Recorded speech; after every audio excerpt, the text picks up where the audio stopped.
আসসালামু আলাইকুম রহমতুল্লাহ। প্রিয় দিনী ভাই বোনেরা, আমাদের এই সংক্ষিপ্ত জীবনে আমরা যত পাপ করতেছি তার তুলনায় আমরা তার এক বাক্য আমল করতেছি না।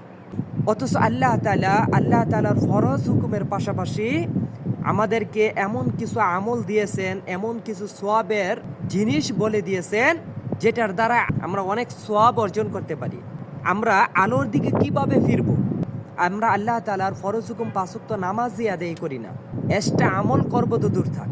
তো ফজরের ফরজ এবং সুন্নতের মাঝামাঝি সময়টার মধ্যে এমন একটা আমল আছে, হুজুর পাক সাল্লাল্লাহু আলাইহি সাল্লাম বলেন, কোনো ব্যক্তি যদি ফজরের সুন্নতের পরে 100 বার সুবহানাল্লাহি ওয়া বিহামদিহি সুবহানাল্লাহিল আযীম এবং আস্তাগফিরুল্লাহ 100 বার পরে এই দুইটা তাসবিহ যদি 200 বার পাঠ করে, তারপর যদি ফরজ নামাজ আদায় করে, তাহলে হুজুর পাক সাল্লাল্লাহু আলাইহি সাল্লাম বলেন পুরা দুনিয়া তার সামনে ঝুঁকে যায়। সুবহানাল্লাহ।